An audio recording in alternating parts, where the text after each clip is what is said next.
Okay, welcome everyone to the concluding lecture to the Rising Tide Symposium, The Earth's Next 100 Years. Matt today will be giving a lecture titled Reviving the Lost Art of Pythagorean Thinking, which I think is very fitting as the concluding lecture to this, since we've been focusing very much on some very good ideas, solution orientations to addressing present day problems, which will have obviously large sweeping effects for the future. But I think that there's also a bit of an elephant in the room in this discussion on scientific breakthroughs, which are the breakthroughs that have already occurred, but have been sabotaged. There's been a lot of good ideas that haven't been utilized to the potential that they could have been utilized. And part of this is due to where we are prioritizing right now, our understanding of what is the purpose of science. And I think that Aldous Huxley in his Brave New World addressed it succinctly when he had Mustafa Mond bring up the fact that it was purpose, intention, that was banned within a scientific dictatorship. Science no longer could have a purpose, and science could no longer have meaning. And thus the world that we live in, the way that we regard ourselves in such a world also has no meaning, because it's much easier to keep people shackled in that kind of mindset. So Matt will be addressing how to revive the scientific thinking that goes back to the times of ancient Greece, which are still just as valid today. And they themselves were also battling an oligarchy. So I'll just leave it to Matt to start us off, because I know that you've got a lot to cover. Thank you so much, Cynthia. And yes, indeed, I do have a lot of material to go through. And I shared 2 articles in the chat box area just for people to look at after the class if they want to, which are 2 things I wrote on reviving the lost art of the Pythagorean thinking some time ago, which will tackle a lot of the concepts I'm going to raise. I'm going to bring in some new things too. But again, there's just so much that I want to say, and I'm going to try to condense it as much as I can, but I want to do justice to these ideas. And I figured in thinking about this a few minutes or a couple of hours ago, that before we actually start this class, an appropriate thing to do that I think Pythagoras would have wanted, or would have been at least happy about, would have been to start with a piece of music. So I'm going to just do a little screen share here of a piece of music written in 1791, a few months before Mozart died. He wrote Ave Verum Corpus. It's a 3-minute piece. It's not very long. Make sure your sound is on max.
So that was, like I said, written. Beautiful. Yeah, it was beautiful. That was exactly the answer that I was looking for. I was going to ask, how did people find the piece of music? Would you say that was beautiful? And sure enough, Grant thinks it is beautiful. Does everybody agree with Grant that was a beautiful experience? Yes. Good. I'd say moving. It was from south of Rome, the orchestra, Latina. Yeah. Yeah, they did it really well. I listened to a lot of renditions, and that one was, I found the best, most responsible one that really got across the passion and didn't rush it or anything. It's useful to think about what was going on inside of Mozart's soul when he wrote that, because he did write that just a little bit before he died, and we know that he had certain letters to his wife Costanza where he also tells her that he is quite certain that he has been poisoned before he does die. We know that he was a part of a major process in world history. The American Revolution had just happened a few years earlier. There was a lot of, the French Revolution had not yet become a total devastating failure at that point. There was still hope that it could be revived. And the idea of a world that had evolved creatively to a new stage of evolution based upon not Darwinian or imperial rules of might makes right, but rather an idea that there is an inalienable quality within all human souls that endow them with certain rights because they're born and because we're all born sovereign. There's not just one sovereign or one hereditary elite. And that idea that a whole society could be built around this concept was something which, as a republic, that idea of a republic was something that had only been an idea for over 2,000 years, that had first been really worked through by Plato, but it hadn't really been it hadn't been actualized. So Mozart was living in a fervor, a point of a lot of potential. And he's looking at his mortality and what the meaning of his life is, And I think one of the things to think about in that song, Ave Verum Corpus, is, he's placing a bunch of people who have just watched Christ crucified, and they're watching his body full of blood, having been abused, taken down, and they're pondering the meaning of their own personal existence, looking at this experience, which means there's a lot of meaning packed in there, right? So you've got various perspectives, various elements of people working through the idea of their mortality and the immortality, the finite and the infinite. And Mozart obviously is transmitting this in the form of a poetic piece of work for the ages, right? It has endured where many other pieces of music have failed to endure. And the question is always why. So we could agree that this is beautiful, and the question is always, what makes this beautiful? What is it within us that is responding to this piece such that we say this is beautiful, we are affected in such a way? And I could ask another question here. Was this scientific? Did we just hear something which has, is there anything scientific about what we just heard? And feel free, if people are you can take yourself off of mute if you have any thoughts about my question. Do you think there's anything scientific about the piece of music we just heard? It depends. If so, what kind of scientific you mean, right? Yeah. What do I mean with science? What if we're talking about, because if we're posing a hypothesis. Mm-hmm. Okay, posing a hypothesis. And Luke, you were going to say? Well, I mean, let's say we take the science of the global warming. Is it that kind of science you're talking about? Oh, so I see what you mean. You mean like, am I talking about like a mathematical science where we plug in numbers or we weigh things or measure things? I could be talking about something like that, and it is sort of a hypothesis. So Cynthia, you are very much right. But if we were going to measure things from a materialistic standpoint, what sort of things could we quantify in that song? What sort of things would somebody who's thinking like a computer modeler? The duration. Huh? The vibration. Duration. What'd you say? Vibration or duration? Duration. Duration. There's a certain amount of time this all happened in. What about vibrations? Were there vibrations we just experienced? Yeah, frequencies. Frequencies. Yeah. Tempos. Tempos. Time domain analysis. Mm-hmm. Yep. Wavelengths, amplitudes. There was many different sounds coming from different places. There was something like there was a soprano voice, there's altos, there was tenors, there were basses, each one singing something different that sounded nice individually, I'm sure. but together produced something which was even more than the sum of their parts. And then we had a bunch of instrumentals, right? Each one producing different sounds, different frequencies. The violins, the violas were all making different sounds. And they were all individually, again, very nice individually when they were practicing, but you got them all together and there was something as a whole which they were participating in, which was more than just simply adding up the vibrations. Now, the thing is, if you were simply a, somebody who's obsessed with quantifying the universe, quantifying everything you see into something that can be plugged into a computer model, and I actually talked to people who were like this. There's a science exhibit where I used to work at Dawson College, and there was somebody who had a display going through a Bach fugue, and they were trying to break it down using Fourier analysis to all of the different sine waves that occurred. And they really believed that could be done because they wanted to get artificial intelligence to produce like Bach and Mozart. And you just have to break it down to these repetitive periodic frequencies that you could then compile.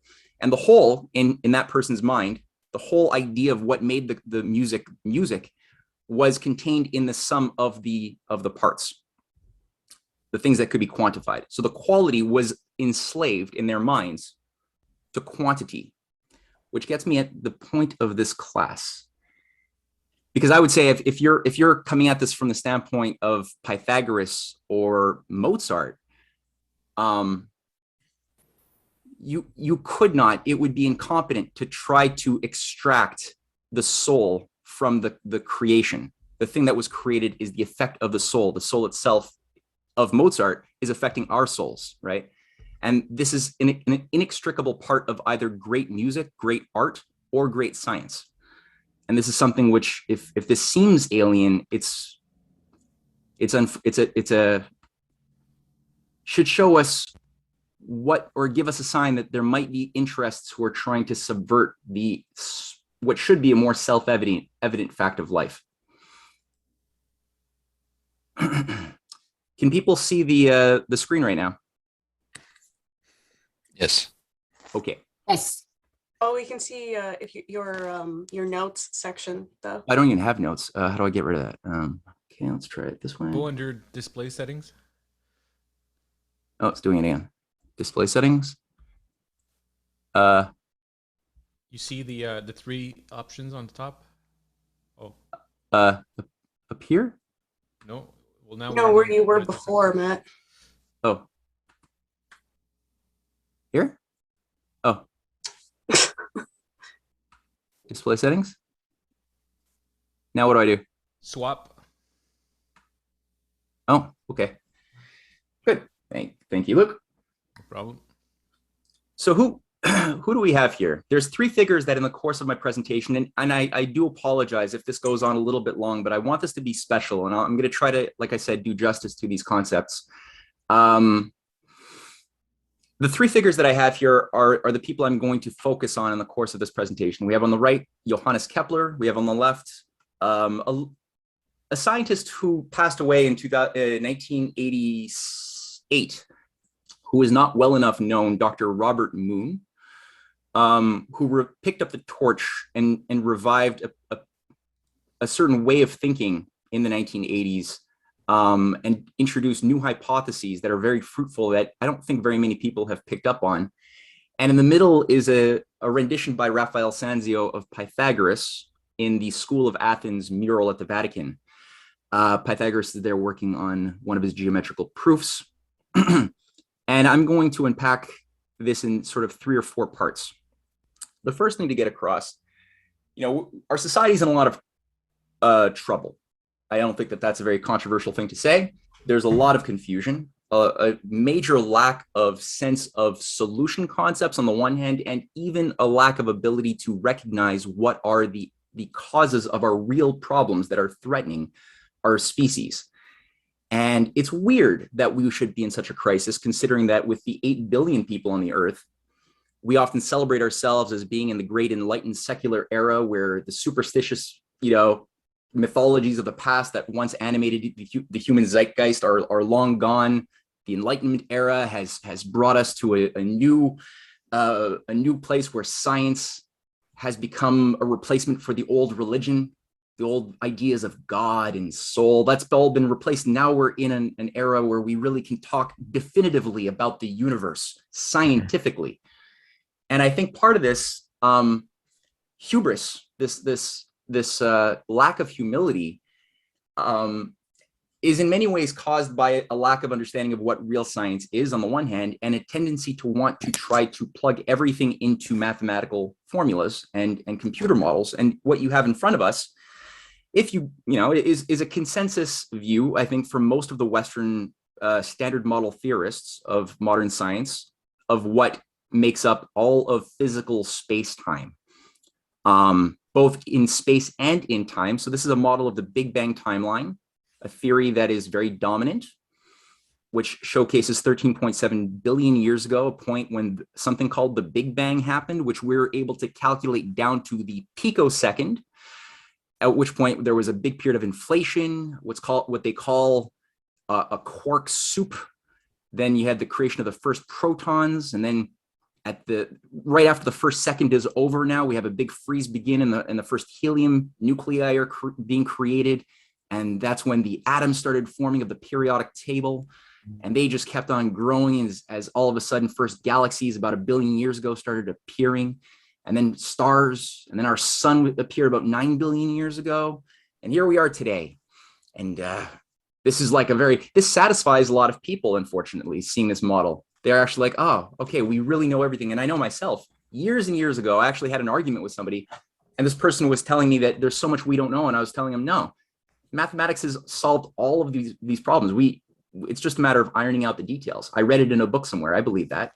And I was actually maintaining the idea, I believed it deeply, that mathematics had solved everything, and everything could be described by mathematics. Gravity and the positions of, other galaxies moving away from us, and even to the point where we could calculate the start of the universe.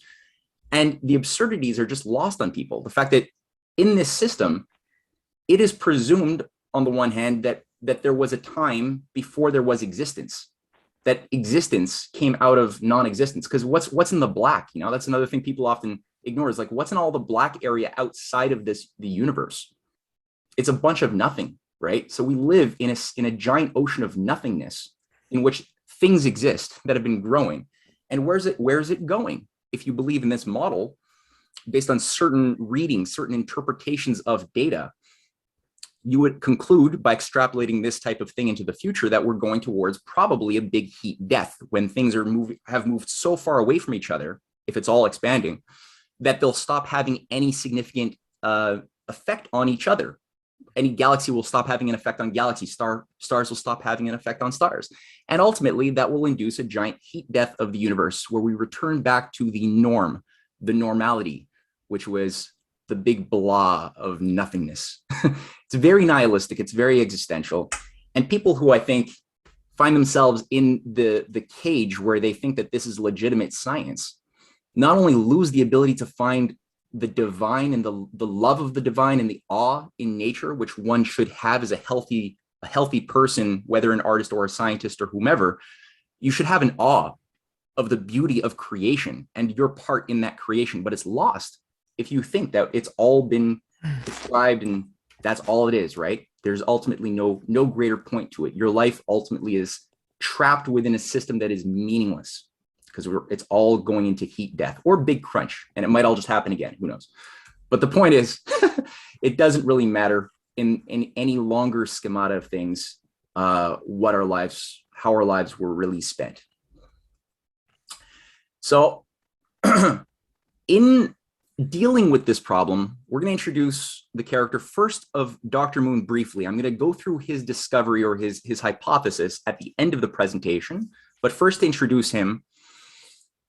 Dr. Moon is a fascinating guy. He was born in 1911. He was a leading atomic chemist, a physicist who worked with the Manhattan Project. He did a lot of things. He was the co-creator of the first cyclotron, the early particle accelerator in 1935 in the University of Chicago. He was the creator of the first X-ray microscope. He did a lot. And again, as a leading figure within the Manhattan Project, he pioneered a lot of major breakthroughs in atomic science. And unfortunately, during the course of the insane Cold War period, he was so demoralized by humankind's inability to morally wield such a power as nuclear energy in a peaceful way. He got demoralized and removed himself from science for many years until the late 70s, when he was introduced to some people around the Schiller Institute, and he got active again because he started seeing that there was a sense of some solution concepts that he hadn't realized were available. And he got back into science, and he became a teacher for the last decade of his life.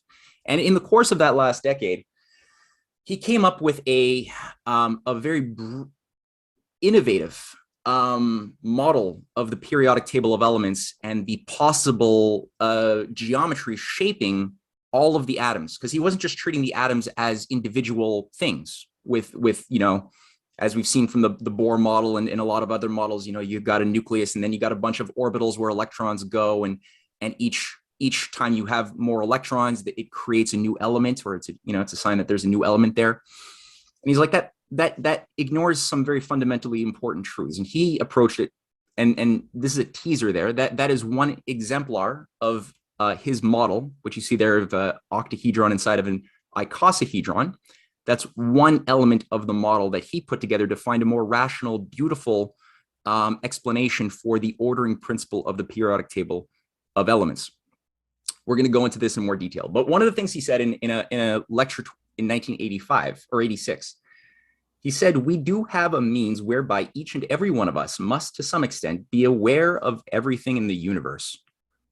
Of course, we may be aware of it, but we may not comprehend it." Now, this is a bit of a paradox for me when I first read it, and I think for a lot of people, because how can you be aware of everything in the universe and also at the same time not comprehend it? What does that mean? Most people would say that the universe, most of what makes up the universe, is totally outside of us. We represent a very small, insignificant part of the universe. So how do you reconcile that with how he's thinking? And then what's the difference between awareness and comprehension of something? He says we can never comprehend everything, but we can be aware that everything is in some extent within us. That's a very important and rich idea, which we'll come back to. One of the things I forgot to mention before I go on to the next slide is that he was looking at this point when he came up with his concept, his model of the periodic table, Mendeleev's table, I should call it. He was looking at the quantization of space-time. He was asking the question, why do we find so many instances where space is not continuous? It's not random. We don't see a random distribution of elements or of molecules, right? We don't see a random distribution of anything, really. We tend to see things organizing themselves in wholes, which have parts, but they're coherent. As far as we look, we see evidence of this, and we also see this in the form of quantized existences, that things don't just happen in any old way. There's specific ways that they tend to appear when you investigate different things. And now, here's one example. So he was fascinated by a Nobel Prize that had just gone to Klaus von Klitzing, a Danish physicist who had done work in the late 70s on something called the Hall effect. So for 80 years, it had been known that when you have a thin sheet of metal that has an electric current with a positive and negative charge, so there's electrons moving through it, when you bring a magnetic field, a strong magnet at a perpendicular direction into proximity with that electrical current, what will happen is a certain voltage is created. The magnetic field will cause some of the electrons to be pulled towards it, and you'll get a differential of positive and negative charge, and a sort of resistance will be created, a voltage. And as you increase the intensity of that magnetic field in a linear way, the voltage will increase. It'll pull more of the electrons out of their current. And that's something that was observed for a long time. It was called the Hall effect. But with modern advances in science, we were able to develop things called superconductors at very low temperatures. And here's where things started getting wacky. The rules of classical science started really breaking down when we pushed on the limits of science. And what Klaus von Klitzing discovered is that when you have a superconductor, like I said, a same sheet of a metal where you have electrons, electricity flowing from a positive and negative charge, you set up everything the same way as Hall did 80 years earlier. But now you have a superconductor at very low temperatures, like almost 0 Kelvin, very cold. Something weird happens. So you take your magnet, you know, and you start increasing the magnet. And for a certain period, as we see here with that graph, you get a reciprocal increase of the voltage. But then something changes. And you start as you're increasing the magnetic field, there is no change. This is where you get these horizontal plateaus. You start seeing that there's no change happening for a certain period in the associated resistance, the voltage, until you get to a certain threshold, at which point you get like a leap to another plateau, and the magnetic field is increasing here at a constant rate. But you get these strange plateaus. And in the Guinness Book of World Records, these are known as the straightest lines that have ever been created by human beings or discovered. There's no straighter line because it's hard to make a straight line. You know, everything we have is part of a sort of curved space-time. The Earth is curved. Everything seems to have a curvature to it. So to find a ruler, the perfect ruler, is impossible. You can't get something which is ideally straight. There's always like a little bit, but this is the closest thing we found so far. And so you got these specific integers where you get these plateaus. And the question that Klaus von Klitzing, as well as Robert Moon and many asked was, well, what's going on? What does this say about the structure of physical space-time itself? And it's not just in these types of extreme situations that we find quantization. We find it as well in very evident things, like when you put light through a prism, right? And you get your basic color spectrum, which we've all seen. And for almost 1 octave of, like imagine you have a string, right? You have here 750 is where you get the darkest part of red, where you stop seeing red and it becomes infrared heat. At the other level where you start getting at ultraviolet, it's about 1 octave of wavelengths of hertz. So in between, as you're increasing the quantity, right, obviously the quality is changed. Yellow is certainly different from green, which is different from purple, which is different from red. So quantity seems to have some correlation. There's a quantization that exists in basic things that we've been able to observe for a long time. And it's not just that you find it there in light per se. You know, you also seem to have it when this is an example of a Bunsen burner. You know, Gustav Kirchhoff and Charles Bunsen together developed a certain discovery in the 19th century that when you heat up any element on the periodic table and you can induce a certain flame and put that flame, the light emitted through a prism, you can get then certain signatures of each of the elements. And what you have there is just a quick example of the absorption spectrum of hydrogen, of helium, lithium, and barium. What is going on here? That even the elements themselves, matter, which we didn't think of as being optic, has this quality of quantization. Even the isotopes, the 2,000, 3,000 isotopes that we've since discovered, all have unique signatures, fingerprints, so-called, that relate to how they absorb and emit light from the spectrum. What's up with that? Right? Is there a reason for that to be the way it is and not otherwise?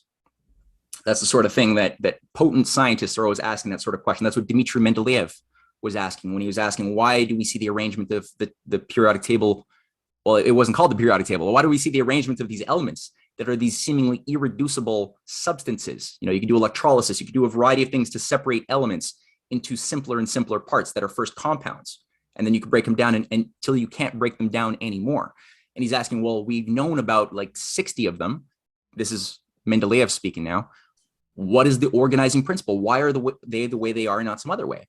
And he found a beautiful thing that he called the periodic law, which found certain qualities of how they crystallize, how they interact with other elements. And he used this to organize a table, which proved to have a lot of power and value, because he, even in the original 1860s publication of his discovery, had a bunch of empty spots, I think like 12 or 13 empty spots, where he said, there will be something that will be discovered at these places that will have these atomic weights, that will have these characteristics, that will combine with other elements, or that might be combustible. And he described their qualities, their attributes, even though no human being had seen them. And they thought he was crazy. Until, as the years proceeded, and you had Madame Curie and others discover polonium and radium and other things that filled in exactly where he said they were going to be found. And sure enough, there were these things. Now people say, well, how did he discover the periodic table? How is it arranged? What's the law? And they say it's electron orbitals. That's how many people are taught. Now, he didn't know about electron orbitals. He didn't know about electrons. Those were not discovered for another 25, 30 years. So how was he thinking that he made that discovery? Because he wasn't looking at electrons, right? And so we find that around the same time, science during the late 19th century is really not enslaved to mathematics yet. It's still, you have the pursuit of truth, the uninterrupted interface of the mind of creative thought with the universe was much more unimpinged than it can't, found itself throughout the 20th century and beyond.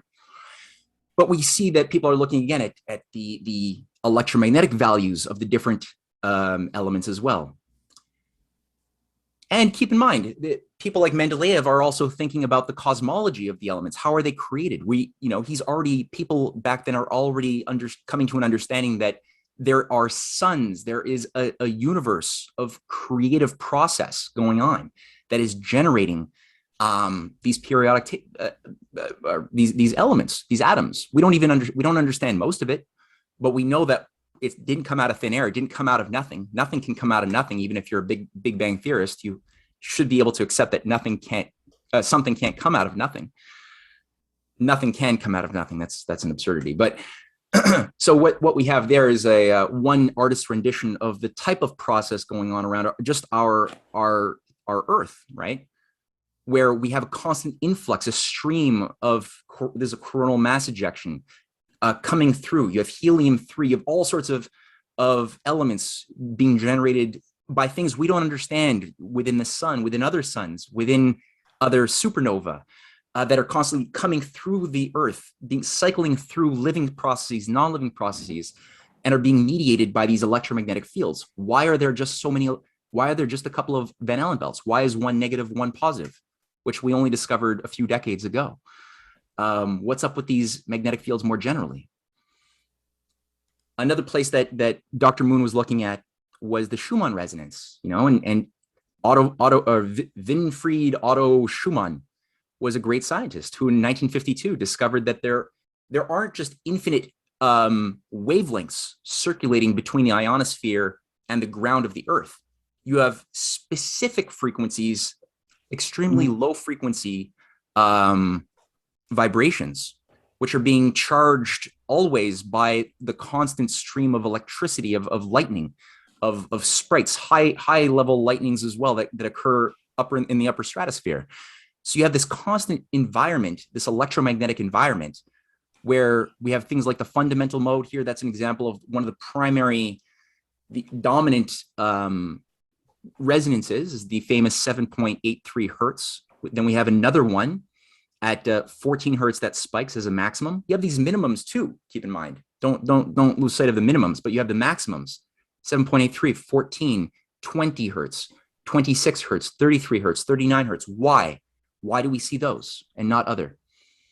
Keep in mind, only in recent years as well, they discover, largely because of inventions that came through the space program, where there's things like magnetic resonance imaging, where we could measure the frequencies of brain activity. And they were able to discover that healthy, creative, meditative mentation occurs when the brain is usually expressing wavelengths at that famous 7.83 hertz period-ish. So that's another thing. How does this change how we think about the evolution, the tuning? As you tune an instrument, maybe living organisms themselves are being tuned to a certain blueprint as well. Does that change that perhaps, And keep in mind what Michael Claridge was going through last week regarding the fact that modern science doesn't even believe in life. Why? Because, the hyper materialistic scientists today would say, oh, life is just made up of molecules and atoms. That's all we are, is the sum total of atoms, non-living atoms, and electricity. And thus, thought itself is just become simply the material expressions of molecules and atoms in the brain and electricity. There's no thought or order or pattern or beauty. It's all just an illusion. It's all just randomized, behavior of atomic vibrations and random mutations that occur in living matter. That's all it is. Don't think about it anymore. Go back to sleep. So, what we're seeing is that the universe is telling us something different. The question again is, why these frequencies and not other frequencies? Something I just found interesting, chlorophyll, the thing that sustains life, the thing that gave us the ability to have free oxygen, that chlorophyll molecule is something which itself doesn't just take on any bit of light. You can't just give plant life any kind of light you want. It eats specifically light that is in the near ultraviolet spectrum and ultraviolet, and in the near infrared and red. There's these sweet spots. This is the chlorophyll, I believe, A molecule. There's also a chlorophyll B, which is a little bit shifted. But it won't, if you feed your plant just green light, it won't enjoy it. It won't grow very well. So you have to give it full spectrum lighting. And that's also why plants look green, because green is the thing that they like the least. So that's the light that is not being absorbed into the plant or into any type of chlorophyll, right? And that's why when fall comes and we set the stage for winter, the thing, as chlorophyll stops working, it's gonna disappear for the season of winter. The plants lose that green vitality. They're now not absorbing the red anymore, right? Their engines aren't working, so the red is now increasingly bouncing off them. It's not being sucked in, and that's what our eyes pick up, is beautiful red leaves, and it goes through that spectrum, right? It's a beautiful time, and people often don't think, well, why the color? What's causing that? What's going on? So again, the question is, well, why is it that there's these specific sweet spots of frequencies that are the food of the plants that they resonate to, like an antenna? What is that? And the last thing, since we're talking about red and we're talking about life, I just thought, this would be a nice little interesting point to just add on to here. When you're dealing with redshift in galaxies, one of the reasons why they think that the Earth or the entire universe is going through this Big Bang cosmology, one of the linchpin foundational assumptions is that they read the redshift that we can see from most celestial bodies outside of our galaxy. They read that as being the Doppler effect of how fast bodies are moving away from us, just like a train moves away from us and the wavelengths get more elongated as the train moves away. And when the train was coming towards us, it's condensing more. So they say, well, look at these quasars. The farthest, fastest moving thing away from our vantage point are quasars. They're the most redshifted because, the whole Doppler effect is moving everything towards all of the elements coming out of each of those quasar objects, which we can detect from a spectroscopy. They're all shifted a lot towards the red end of the spectrum. So they must be, they say, moving so fast away from us. But first of all, those redshifts are not occurring at any old frequency. There is specific periodicities. There's quantum redshifts. If you look at all of the millions of redshifts of quasars that are available to us, there's only something like 20 or 30 different frequencies that we find. And here's just a few of the most dominant ones of 0.3, 0.6, 0.9, 1.41, 1.96. And on the image there's two extremely rare ones that are very moving, at a very extreme speed, they say, at 0.243, and object 3 is another quasar at 0.391.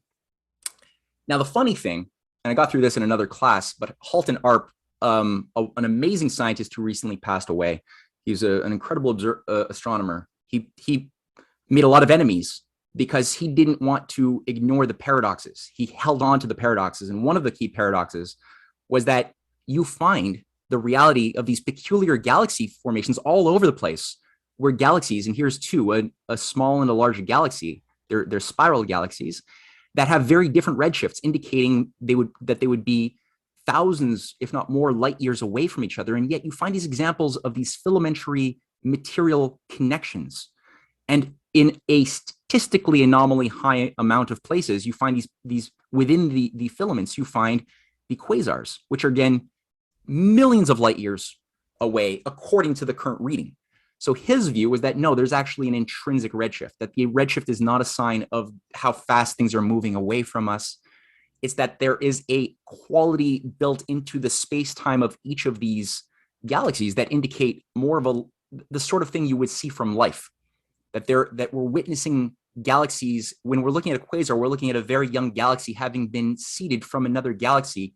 And when you're looking at each of the different redshifts from low to high, or from high to low, because galaxies have much lower redshifts than quasars, you're actually seeing the snapshots of the creative evolution of galaxies as they're going from baby to more mature states.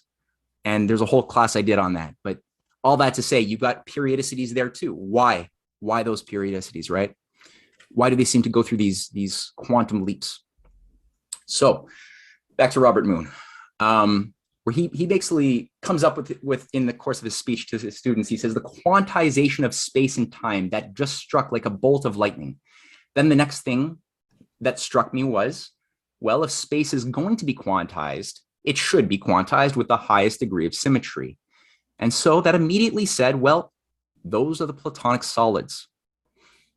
Okay, so he's going through how he came about his discovery. What was his process? So we have here the idea of the highest degree of symmetry, and we have the idea of the quantization of space and time, right?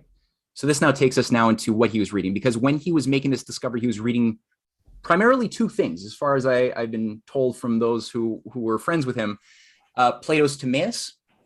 He took all of his knowledge of his mature scientific work of chemistry and atomic science, and then he went back to Plato's Timaeus and to a book. So Plato's Timaeus is a book that everyone should own or get an online copy, and Kepler's Kepler's Harmonies of the World and his Mysterium Cosmographicum, which the Mysterium was his first work when he was like maybe 24 years of age.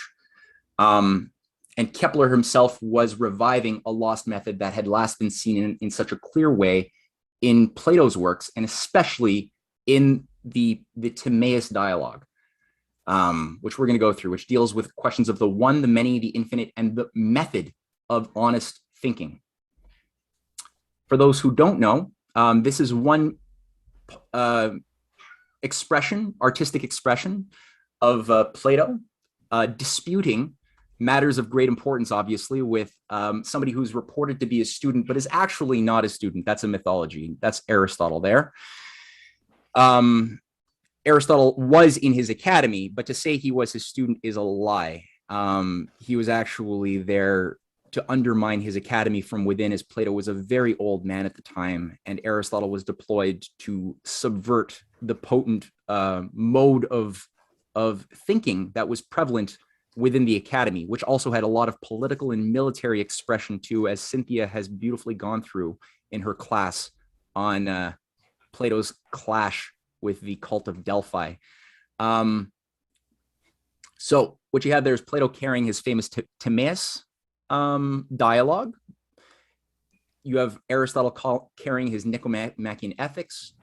There's obviously a lot to be read into the positions that Raphael had chosen to give them, where Plato is obviously a figure in motion, and Aristotle has no motion going. Plato is walking, he's pointing to the heavens.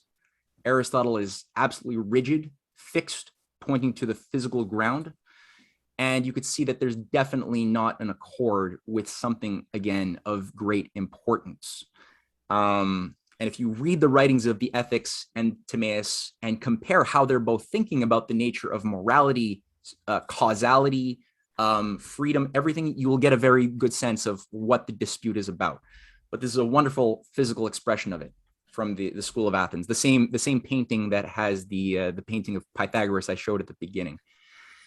And right over there on the right is a quick rendition by Leonardo da Vinci of the Platonic solids. They call them the Platonic solids because Plato obviously innovated a lot, made a lot of discoveries. They were known before Plato and in other cultures, but Plato conducted some of the most rigorous investigations into their structure and interrelationships than anybody, which had a lot of bearing on how the evolution of science occurred.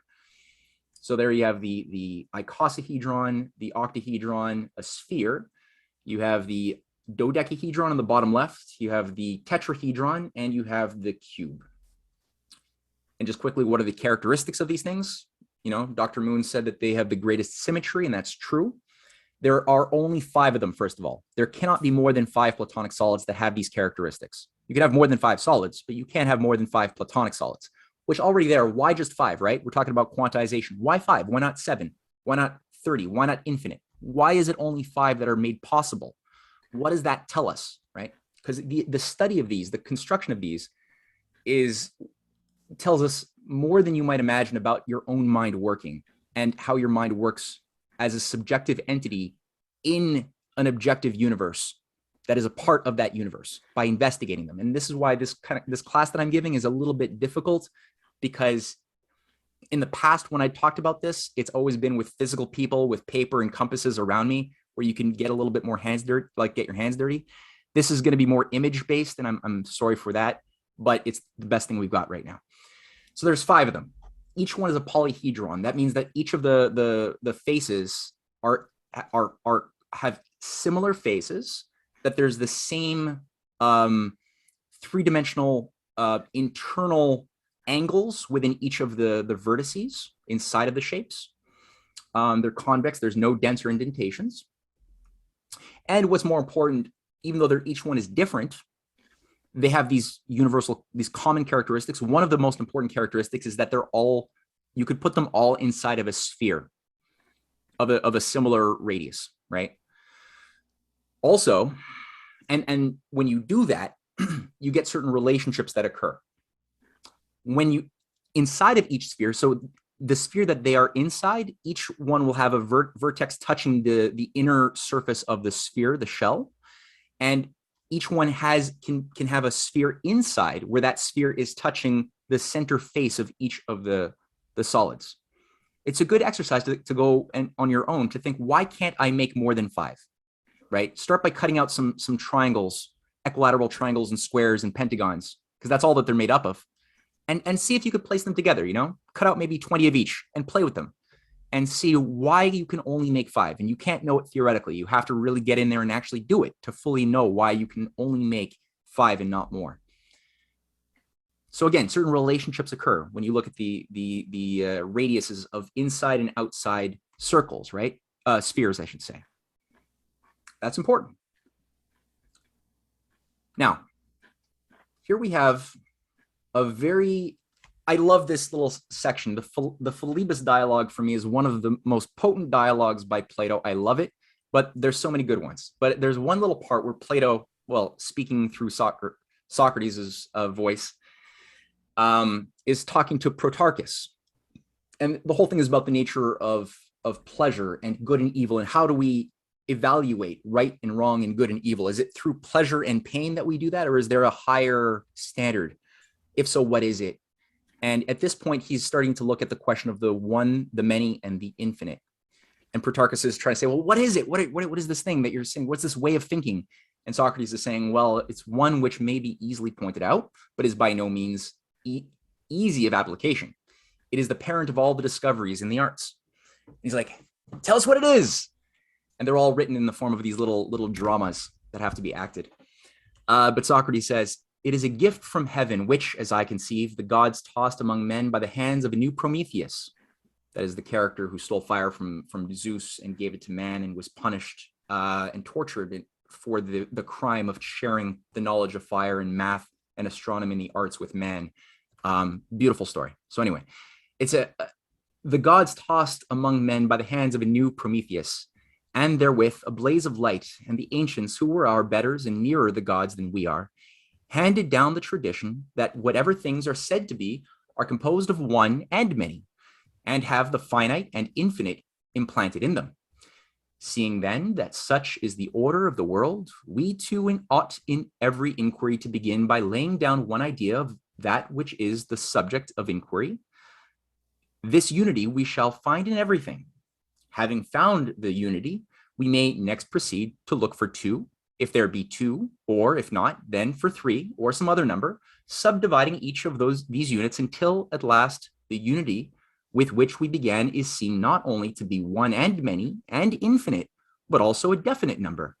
The infinite must not be suffered to approach the many until the entire number of species intermediate between unity and infinity has been discovered. Then, and not until then, we may rest from division, and without further troubling ourselves about the endless individuals, may allow them to drop into infinity. This, as I was saying, is the way of considering and learning and teaching one another, which the gods have handed down to us. But the wise men of our time are either too quick or too slow in conceiving plurality and unity. Having no method, they make their one and many anyhow, and from unity pass at once to infinity. The intermediate steps never occur to them. And this, I repeat, is what makes the difference between the mere art of disputation, that is the art of argumentation, and the true dialectic, which actually has a purpose to get somewhere. So here, he's pointing out that, again, in everything, right? Whether we are talking about, let's talk about me as a person, right? Or Grant. Grant has, obviously, there's one Grant. Grant, you are an identity. There's a unity of Grant when you look in the mirror. And when you were 12 years old looking in the mirror, you look back and you saw Grant. You obviously are a different person, but there's certain common characteristics that you share with that young kid. And despite that, all of the molecules making you up have mostly all changed and now they're different, but there's still a unifying quality. And you could break yourself up into organs, parts, and cells, right? I could subdivide you and I could subdivide you. And that's why there are just so many organs and so many cells and so many molecules. And I could keep on, I could sort of imagine subdividing you forever, kind of like Zeno's paradox. I could just keep on subdividing that line forever into infinity. But what Plato is saying is that people will often make the mistake of, upon recognizing the unity of things, they will jump immediately to the subdivision into infinity, and they skip steps. They didn't let their minds properly come to understand what are the quantized parts, how they're harmonic with each other, what's the purpose, before jumping into theories of the infinite. They go too fast, and then they screw themselves over. They lose the insight that they could get into the nature of what they're trying to understand. Or they start with the infinite and they go straight to the one without skipping that intermediate important step, which is where real science and real awe of the universe is discovered. So, okay, this brings us now to Pythagoras, because the Pythagoreans, well, let me just start with this, okay? The Pythagoreans are one of the least understood, I think, schools of ancient thought. Plato was certainly a Pythagorean. Kepler and Dr. Moon were very Pythagorean. The problem when trying to analyze the school is that the enemies of the Pythagoreans and Plato tend to be the ones who hold the dominant narrative. So people who despised what Plato was doing and despised what the Pythagoreans were doing, like Aristotle, most people, when they try to talk about the Pythagoreans, they actually read Aristotle talking about the Pythagoreans. And they don't read actual Pythagoreans. Now, this gives them the view, which is very dominant today, that the Pythagoreans didn't really care so much. Pythagoras and his disciples, who were, Pythagoras lived around the time a little after Solon of Athens, way before 100 plus years before Plato. We're told that he was a mathematician. He wanted to bring the universe into number. He saw number as the dominant thing, and all quality is ephemeral to number. And he just tried to prove everything mathematically. Now, that's not actually true at all. In fact, things like instruments like the monochord, the Pythagorean monochord, were created by the Pythagoreans. Part of the problem too, why people fall for this false belief of what the Pythagoreans were and what Pythagoras was, is that Pythagoras did not write anything down directly, much like many great men who start new schools of thought. They tend not to write so much down. Socrates didn't, Christ didn't. And his followers, some of them did, but not many. And many of his followers were all brutally killed. They were all persecuted. In 2 sessions after Pythagoras dies, all of his disciples are locked into a giant barn and burnt alive. It happens again some years later, and a few survive. And the quality of these ideas, which came from Egypt, right? Pythagoras spent about 12 years studying in the Temple of Ammon in Egypt, which was one of the bastions of a certain Renaissance humanism within Egypt as it was becoming more corrupted again, long after the fall of Akhenaten, the monotheistic pharaoh. But so you had these like networks that were still trying to keep alive a certain idea of a unity of the universe, a one voice, a universe, not a multiverse or pluriverse, but a universe. And when you look at things like the structure of the Pyramid of Giza, it's been proven pretty conclusively that these are observatories, that they're tuned in alignment with the precession of the equinox with other stars. So there's a certain idea of unity that was being defended and passed down generation to generation in Egypt, which Pythagoras and Solon and Plato, there's a reason why they all studied in the Temple of Ammon. One could also pose some thoughts about the nature of what Moses was doing in Egypt too, studying as he was, and learn what was he learning about the unified nature of the universe beyond the polytheistic views of many gods, you know, because that's what a young man would go through as if you were part of the upper crust of the Egyptian aristocracy. You would be going through a certain type of education like this. So what was, you know, it's a theory that it's worth chewing on. So Pythagoras comes back and there's something very dangerous to the political power structures that exist about the types of ideas. And the place that we find the greatest expression of Pythagorean thinking in an honest way by an actual Pythagorean is in Plato's Timaeus. I'm going to cite some of that, and we're going to do some work on elements of this today, okay? So the first thing about Plato's Timaeus that is very important, he says early on, Timaeus of Locri, who is a leading Pythagorean, and again, it's not like every element of the Timaeus is literally true, okay? There's a way of thinking which is being encouraged, even though we know that scientifically, some of the data, a lot of the data is not scientifically based in what we now know to be the configuration of the planets around the sun. But he gets at the nature of God, the nature of the sun, the nature of the planets, the nature of the soul, and the solids in the greatest detail. So Timaeus says to Socrates, "Let me tell you then why the Creator made this world of generation. He was good, and the good can never have any jealousy of anything. And being free from jealousy, he desired that all things should be as like himself as they could be. This is, in the truest sense, the origin of creation and of the world. And we shall do well in believing on the testimony of wise men.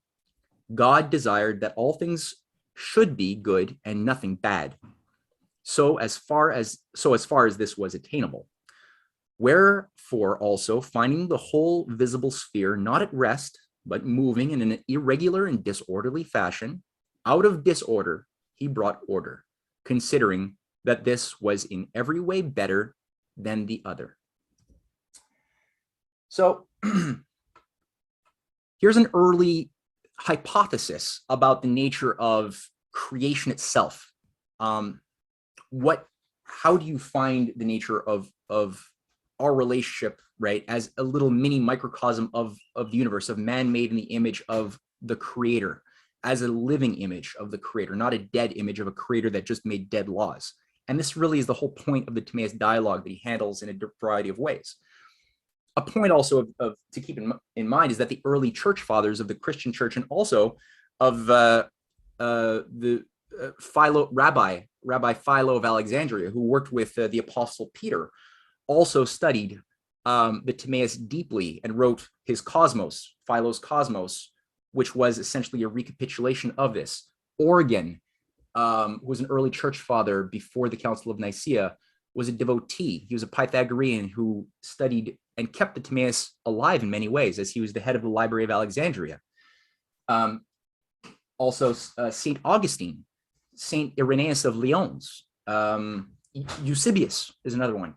There's many whose idea, this philosophy had direct impact on many people in the Jewish, in the Christian, and also when you look at later on, a lot of the great Muslim philosophers like Ibn Sina were devotedly following on this line of thinking about the Creator, the creation, the created, and creation itself in this type of way.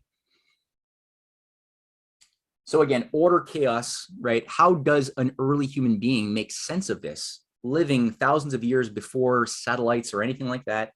And you're looking at the night sky and, you're looking up and it just looks like chaos. It's a lot that's a lot of stars, not a lot of light pollution, right? So you see a lot of stars. And so how does one begin? Where do you even start? You might assume that, the gods just don't want you to know.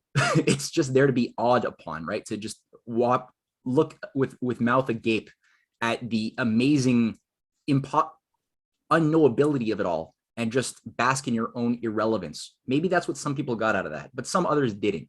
And others spent the time to investigate.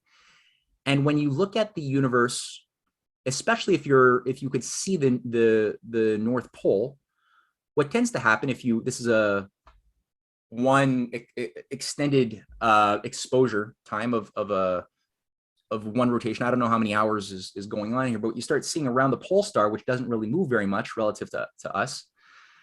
You start seeing these concentric circles, that all of these stars are spinning in what seems to be concentric circles. So you actually see that there is a unifying order that is actually dominating what appeared on the surface naively to be chaotic randomness. But then the question still is, are we the ones that are fixed and emotionless, or is it the universe that's actually less mobile than us, or is there some other phenomenon that we haven't thought about? How do we even begin to start? Now, in the citation by Timaeus, he makes a point of the sphere of the stars. The sphere is simply, if you were anywhere on the earth, it looks as though everything is moving around you in the form of a sphere. It's called the celestial sphere, that you could chart all of the zodiac and everything onto the backdrop of this imaginary sphere that appears to be around you. And that's like a good map, a physical map. And what you have there is the celestial equator and the ecliptic, the yellow perimeter there, the yellow circumference. Or no, I should say, it's kind of like an equator of the big celestial sphere. That is the plane that we share with the sun. And that's why we're at a bit of an angle, right? Like a 23-degree angle. And it takes a little while for that angle to do a full rotation, like, over 20,000 years for that little angle to spin, kind of like a top would spin. If you're spinning a top on a table, it would do a little rotation. And it takes that much time. That's where we get the idea of the precession of the equinox. This is stuff which took many generations of hard labor and the passing down of knowledge. So you had to have a very strong power of memory that we've lost quite a bit in our current Twittery age. But there was a power of not just individual memory, but also cultural memory that I think it's embarrassing to think about how much deeper the ancients and even Plato in the Timaeus opens up with a discussion between Solon Solon, the founder of Athens, who created a new renaissance after an Athenian dark age for God knows how long. Solon, who went to the temple of Ammon, interacts with the leading priest, and the priest is making fun of him, saying, like, you Greeks are like young people. You have no old men among you. You carry no old memories, no old science. And they talk about the greatness of the old Athens and I think it's about 9,000 or 10,000 years earlier, that had saved the Egyptians from a sea people that he talks about as being the Atlanteans, who were going on a bit of it seems to be at least an imperial rampage, according to that story. I don't know how legit that is, but the point is, the priest talks about how there were previous cataclysms that wiped out society with great floods, or think fire from sky, which we could probably read as being asteroids or meteorites invoking a lot of fire, and how the Greeks have been very bad at maintaining a memory of their previous society. So they don't have an ability to think about the future because they don't understand the past. So that's how they start. That's how the Timaeus dialogue begins.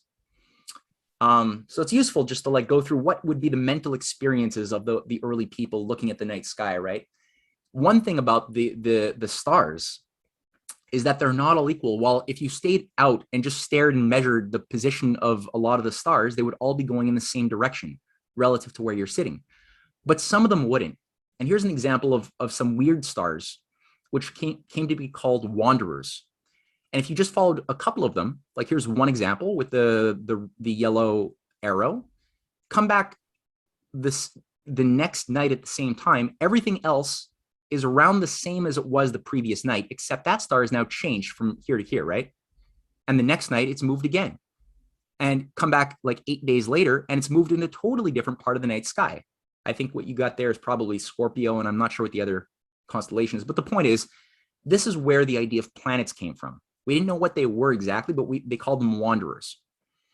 So what's up with that? How do you think about the nature of, they counted about, I think, a total of 6 of them if you include the Earth, for a very long time. That was all we knew until relatively recently. We knew of primarily 6 planets, which includes Earth, and then also the moon. So how do you think about how they position to things? How do you map something like that? Again, there's no satellites, right? There's no great telescopes. So there's a lot of fear, a lot of mythologies are created with whether Egyptian or Norse or Hindu or Mayan or Hebrew or ancient Greek or Navajo or Incan. We could be on the back of a giant turtle, maybe swimming through the cosmos, or, you know, maybe we're just like on a Frisbee, right? In a flat earth type of system where the Incas or the Navajo had that kind of view. Not sure about that Egyptian one, but that's just one of many. You know, there's just a bunch. But this is just to say that a bunch of stories came out of trying to contemplate that. So is it that some of them might be more right than others? Maybe they're all wrong. How do we begin to know? I'm not going to go through this. All right. I don't have time. This is going to be already a bit of a longer class than usual. So we're not going to fully dissect this quote, but there's 2 things that Plato does, or Timaeus does. Number one, Timaeus is generating an idea, like I said, of God, the creator, the part, and the whole. How do we think about that? He's also generating the idea of nested spheres to explain the positions of the planets. He's introducing the idea of harmony in music. So how do we think about the nature of music? Where does it come from? What are the rational origins of harmonic sounds? And I didn't mention that when I cited the Philebus dialogue above about the one, the many, and the infinite. The example that Plato actually gives to get across that, I gave the example of Grant Fox. But Plato gives the example of a string, which has infinite possible sounds in the string. And he's like, but within the infinite possible spectrum of sound, there's specific moments that we say are resonant, that resonate with our souls, that we say are beautiful, and other ones, like the devil's interval. If you take F sharp and you take do, play them together, that's a bit of an offsetting sound. Those are dissonant. And then he also introduces vowels, how you know, like you got this like continuous sound, but then you could punctuate it with these called mute sounds, these consonances, the d, the th, the p, and you could then begin to construct an alphabet, right, with a certain quantized number, depending on your language, of symbols that give you certain sounds. But there's, again, in language or in music, you got this. So this is very much treated in the Timaeus.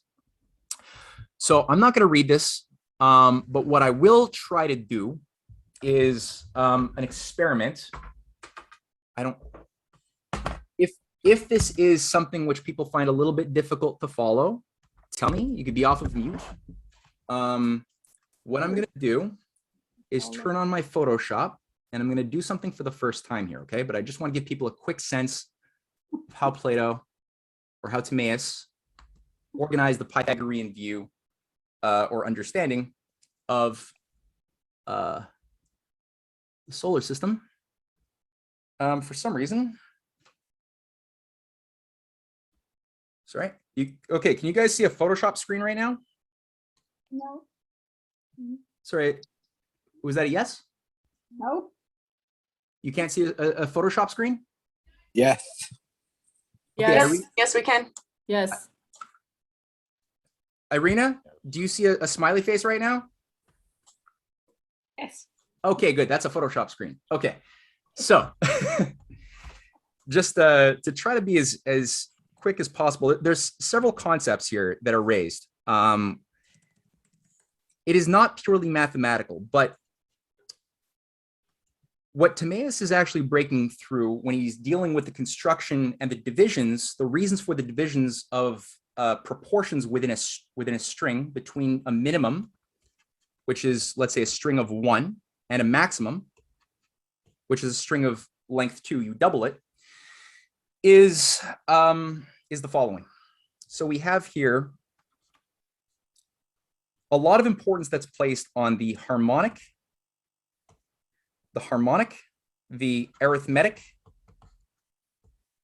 and the geometric means. Okay, means between two extremes. So wherever you have two extremes, you have different ways of thinking about the means in between them. The obvious one and the most easy one to probably encounter between 1 and 2, what's the most obvious middle point between 1 and 2? Is it the harmonic, the arithmetic, or the geometric? Arithmetic. Arithmetic, where would that be located? 1.5. Yeah. So that 1.5, you could write it that way as a number that's purely expressed as an extension, or you could write it as a proportion. So what would it look like as a proportion? It's like something over something. If this is 1, so 1 is this distance here. 3/2. 3/2, exactly. So 3/2. You see why? Because you got, if 1 is 2, if 1 is expressed by 2, right? Then we've got 3 here, right? Now that would be, as Plato describes it, the arithmetic, because it is less than the maximum by a factor of 5. This quantity that it's less than the maximum is the same quantity that it's more than the minimum, right? So anytime you have that type of reaction, you're dealing with a mean, an arithmetic mean. So to express the harmonic mean, it's a little bit more complicated, but not too much more complicated. I don't have time because I got a lot to go through. So I'm just going to sort of do what I don't like doing and just give an answer, okay? The harmonic mean is slightly different. If you take your 1 and you divide it by 3, so you make something over 3, right? There's a certain moment where you can add one more extension. You add a third, right, to it, and you get 4/3.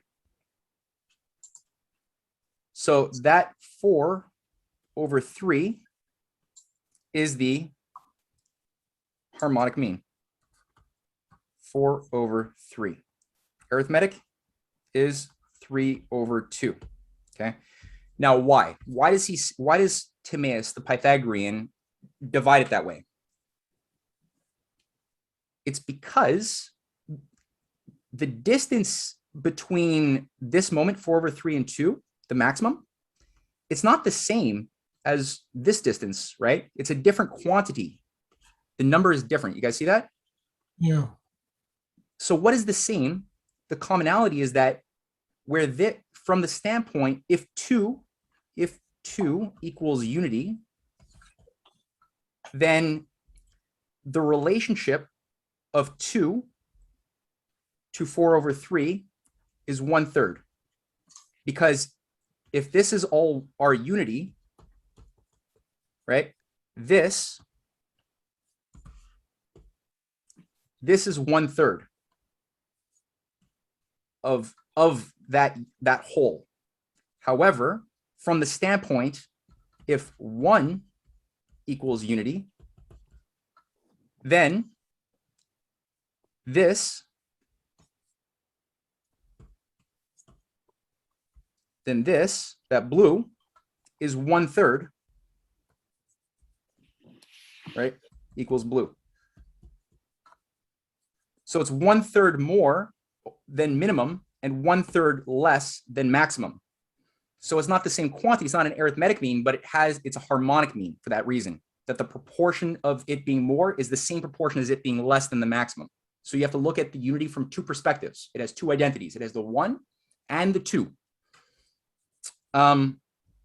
So what Plato does, or what I guess you could say, oopsie daisy. Sorry, I'm not used to using my Photoshop this way before. So, all right.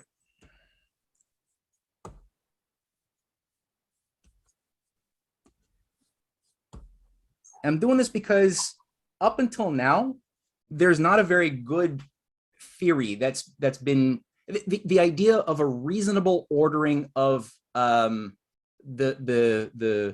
frequencies that are harmonic has been really obscured. Even today, most people say it's just because it sounds good. That's why we pick the moments that we do on the do, re, mi, fa, sol, la, si, do. It's kind of random is what they say. Plato and Kepler, who comes afterwards, and Dr. Moon disagree with that for good reason. And that's why I'm taking a little bit more time here just to like put some meat on the bones. So if we have, again, one, got our two, so we got our string. If you pluck a string that is only length 1, will it sound higher or lower than a string of length 2? Which one is going to have the higher and which one is going to have the lower sound? A string of length 1 or a string of length 2? Length 1 would have the higher sound because Yeah. the inverse relationship between wavelength and frequency. Yeah, exactly. So this one, let's say this, if 2 is at 256 hertz, right? The string at length 1, half the size, would be 512 hertz. It would resonate doubly fast. It would sound higher by a factor of 2. So if this was C and this was C, they would have the same identity, but the quantity of resonance that we're getting, the quantity of hertz, is going to be different by a factor of 2. All of the relationships that you get would be also in the same position, but the quantity of size between them would be different. If you extend your string to be a longer and longer string, you would still have the same proportions, but the quantities, the distance separating each note would be different. So again, it's not the quantity determining the quality, it is the quality of proportions, the relationships that determine what we can then quantify. It's very important to keep that in mind. So again, we have here the, we have the 3/2, the arithmetic mean. We got the 4/3, the harmonic mean, which was also, by the way, the harmonic mean itself was the creation of the term was given by, what's his name? Aristarchus of Samos. Archytas, who was a leading Pythagorean and statesman and a friend of Plato, who actually tried to save Plato from slavery when Plato was trying to create a philosopher king in Italy. He was enslaved, and it was Archytas, who was a major geometer as well, who tried to use his army to save Plato from slavery. They did a lot of military campaigns together, and Cynthia in her class hits on some of that. So beyond that, what Plato also does, because now you have two different lengths. The last thing before we move on, okay, I'll get back to it. You have two lengths here. You have this length, the 4/3, and you have this length. Because I didn't get at the geometric one too. So there's a geometric distance that he also plays with, but how does he get at it? It's not just random. So these two lengths, the red and the blue, can be seen as lengths. Each one has the same base of 1. So the 3 and the 2, this represents 1 in both cases. So what he does for where this is 2,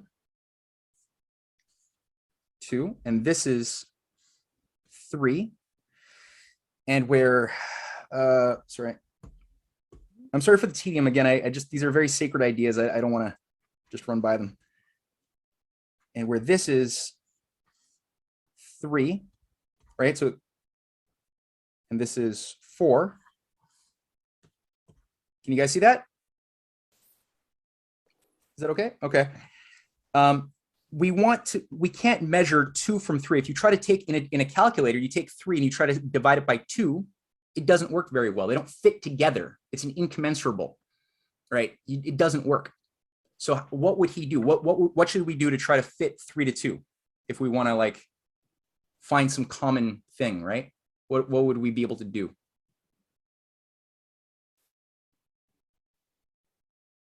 No idea. Okay, Irene has no idea. Anybody else?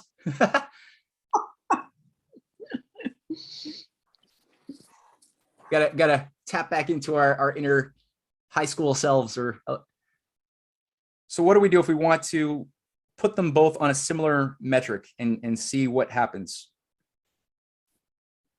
You mean common denominator? Common denominator. So what would that be? 6. 6. Okay, so you could add divisions here to make this 6. And you could add, that goes there too, right? So, and then what, and then 6 here on the 2, right? 2 becomes 6. And then 3 and 4 change accordingly as well, right?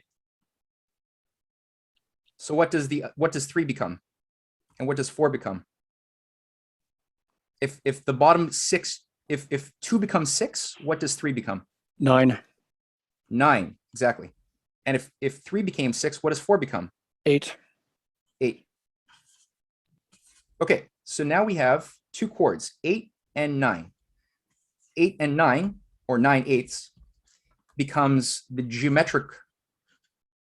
Now this isn't a geometric mean, but this is a geometric length which the Pythagoreans placed great value in, which they began to utilize to divide the other consonants of the string by taking, for example, 1 times 9/8 gives you 9/8.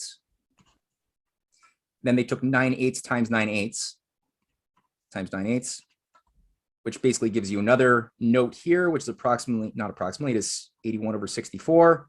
And they did the same thing on this side, and they got their notes by multiplying this figure here of 9/8. And it had a lot, it came close.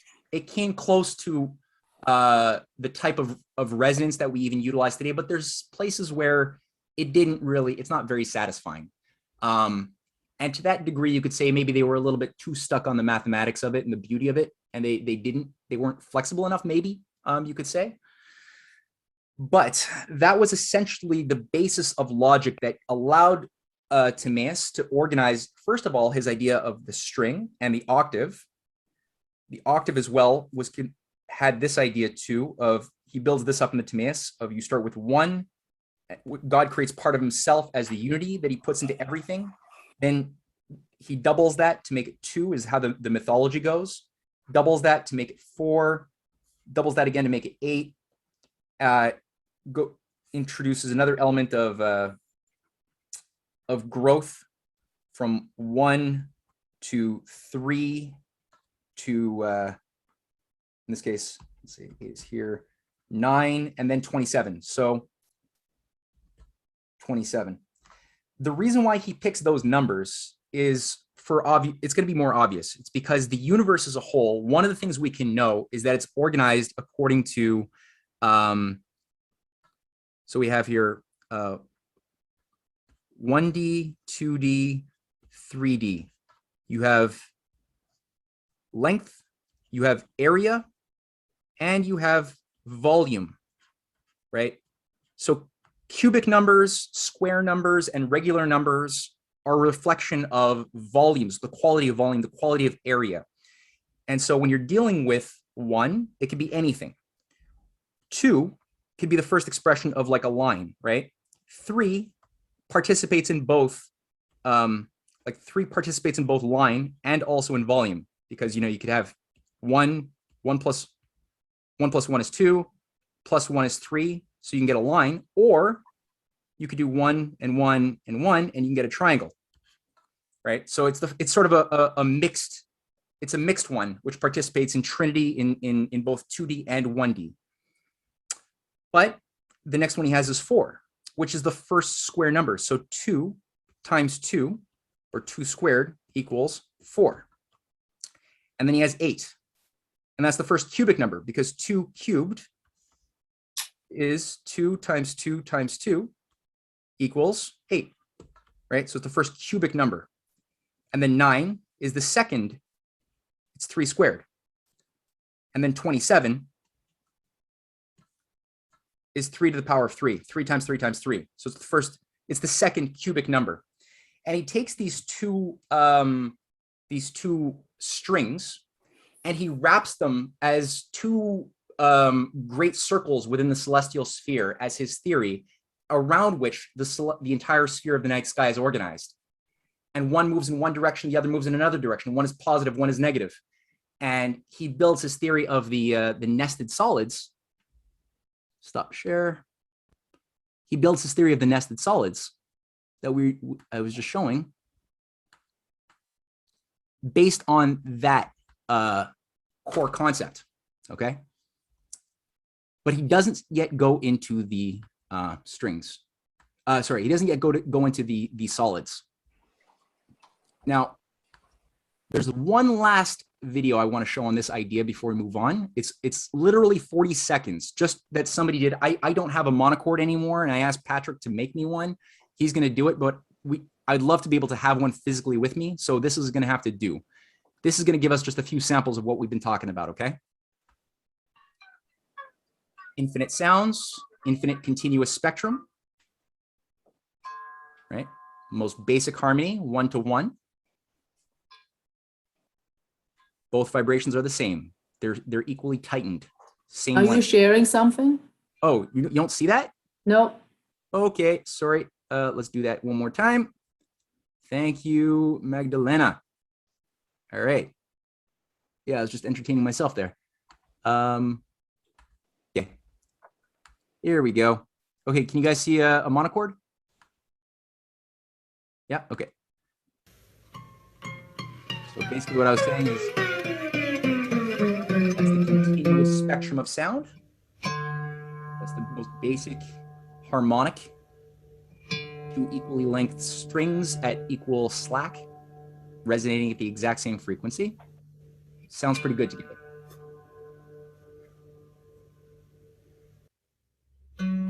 Five fourths. Beautiful little consonant. It's the hard third, or no, it's soft third. The fourth, the arithmetic mean we were talking about.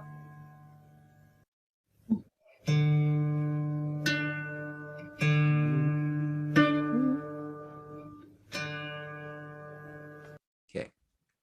Simple 3 quick examples of harmonic consonances. If you brought these two strings close to each other, you would find that they would amplify each other because they have similar beat frequencies that allow them to amplify. We use this type of thing even in medicine to get rid of kidney stones, you know, where you could create certain focused resonances to cause a kidney stone to break up. This is something which has great application. It can be used also in atomic science, which is, I think, something a lot of people who want to maintain power are quite afraid of. That's topic of later conversation. Here, let me just end that. But the point is, if you have a consonance, if you have a dissonance, one thing about the dissonance is that they will stop each other from vibrating. If two strings are at, let's say, length 7 and length 4, you can know that they're dissonances because they will immediately stop each other from resonating. Whereas the consonant ones will amplify each other's behavior. They will help each other resonate more. That's on top of the fact that they actually just sound bad together. Like I was mentioning the devil's interval. There's a reason why it was given that name, devil's interval. People didn't think that beauty should ever sound so ugly. And they said it's the work of the devil. Now, as we know from Mozart and Beethoven, who thought a little bit higher, they saw that too was natural. And just like a painter who uses shade or might even use a disturbing motif, they're doing it not for the sake of the gore or the shade or the darkness, but to showcase a higher light, a higher resolution, which if you listen to Beethoven's dissonant quartets, you'll get a sense of that, the string quartets, which use a lot of dissonance, but it's resolved, it's going somewhere, right? It's not like heavy metal. So just on that note of music, Timaeus writes something that I thought has a lot of application in our current age, where he says, so much of music is adapted to the sound of the voice, and to the sense of hearing is granted to us for the sake of harmony. And harmony, which has motions akin to the revolutions of our souls, is not regarded by the intelligent votary of the muses as given by them with a view to irrational pleasure, which is deemed to be the purpose of it in our day. But as meant to correct any discord which may have arisen in the courses of the soul, and to be our ally in bringing her into harmony and agreement with herself. And rhythm too was given by them for the same reason, on account of the irregular and graceless ways which prevail among mankind generally, and to help us against them. It's good to maybe let that sit. But I love that this plague we have of irrational music today that's dominant in the current pop tastes is not new. This is something that was even being commented upon 2,500 years ago. But the idea of the guidance of proper higher harmonies, higher music, for the sake of also judging the harmonious laws, right? Because there's irregular and graceless, ugly ways which prevail amongst mankind, which is caused by an inner dissonance within the soul of the leaders, as well as of the people who abide by those laws. That's a very interesting, profound idea. And finally, in the second part of the Timaeus, he does bring up something that is mocked by modern scientists as being just the most absurd thing, which to mock this is crazy. But he basically attributes a different Platonic solid to each of the fundamental elements. We didn't know about the periodic table of Mendeleev in those days, but the basic elements were, obviously earth, fire, air, water, and he attributes one to the universe, or the medium through which light and life moves. Which, today that didn't really change, in the sense that you could characterize all of the elements on the periodic table as existing in one of the four primary states of matter, either solid, like ice is solid. Mm-hmm. And then at a certain moment, a certain quantity of heat is developed, at which point it starts melting. And all of a sudden you get a liquid, a totally new geometry of the H2O molecules takes over. And if you keep on heating that up, the quantity has another breaking point, at which point a gas forms, right? And a vapor happens, and a new set of geometries tend to animate the behavior of the H2O. And if you keep on heating it up, at a certain point, electrons are going to start popping off of the gas, and you're going to get an ionized gas. You're going to get a plasma, which will form, right, as you move forward. And that's where we find a lot of the greatest breakthroughs in every field tend to occur when people move their minds in that domain. And Plato, he says, we must proceed to distribute the figures we have just described between fire, earth, water, and air. Let us assign the cube to earth, for it is the most immobile of the four bodies, the least mobile of the remaining figures, icosahedron to water, the most mobile tetrahedron to fire, and the intermediate octahedron to air. Now, again, there's a lot of metaphorical imagery, but the point is, if you look at nature today, like you find, pyrite, these incredible minerals of pyrite forming dodecahedral and pentagonal structures. You find icosahedron in minerals. Diamonds form naturally. There's a whole spectrum of diamonds and zirconium that form in the accordance of perfect equilateral triangles, just by nature. We didn't do that, We even find in certain types of alum recently, with using an electron microscope, we've even found dodecahedrons as well in microscopic expressions forming. So why? What does that say about the nature of the atomic structures themselves? Is it really the case that they're just random stochastic behavior? Is that really what's going on? Atoms are just random stochastic behavior that happens to probabilistically organize itself in ways that appear to be like patterned and symmetrical and ordered, but it's just an illusion? Or is there something else going on that crystallography should be telling the sensitive mind, right? And also molecules, right? Molecular binding and formations. The dodecahedron, like I said, he reserves that for the divine, because to build the dodecahedron requires that one build pentagons, because the dodecahedron has 12 faces that are all pentagons. To build a pentagon means you have to spend some time looking into what became known as the divine proportion, the golden ratio. And one of, these are just a couple of expressions of it, where it occurs all over the place, but like where the longest star length within the pentagon has a relationship to the side of A to B, which is the golden ratio, square root of 5/1. You find it inside of the pentagon as well. And you find when you build a pentagon that you can get a sort of spiral formation as the pentagon co-creates pentagons within itself forever. It's sort of the first entry point into fractal investigations. where the pattern is reproducing itself into the microcosm as far as your mind can penetrate. And the Greeks, the Pythagoreans, placed a lot of emphasis on this. That's why they built the Parthenon. Many geometric structures, architectural structures were built in accordance with this divine proportion, which also had a certain, just like there's resonances in the string that are pleasing to the soul, there's resonances in the eye that are pleasing to the soul, right? That's also very interesting, the space of the visual and the space of the audio. How do they work together? Very important. And people like Leonardo da Vinci later on picked this up. This is where one of the reasons why there was such a scientific explosion with the Renaissance was largely because of a rediscovery that the Greeks were on this path. And a lot of the geometry of Brunelleschi's domes and his cathedrals that he designed, and many of the buildings were built in accordance with these golden proportions. There's a reason for that.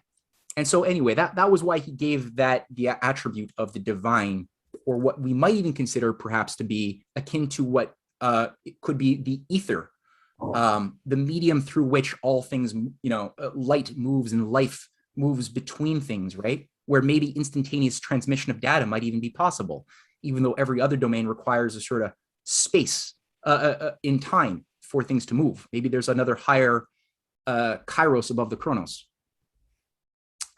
And that's something Robert Moon spent a lot of time talking about. I'm actually going to share one of his speeches where he talks about kairos and chronos time quite a bit. So finally, last quote here from the Timaeus. When the Father and Creator saw the creature which he had made, moving and living, the created image of the eternal gods, he rejoiced, and in his joy determined to make the copy still more like the original. And as this was eternal, he sought to make the universe eternal, so far as might be. Now the nature of the ideal being was everlasting, but to bestow this attribute in its fullness upon a creature was impossible. Wherefore he resolved to have a moving image of eternity. And when he set in order the heaven, he made this image eternal, but moving according to number, while eternity itself rests in unity, and this image we call time. I just thought it was a really beautiful concept of time that he develops even more in the Timaeus.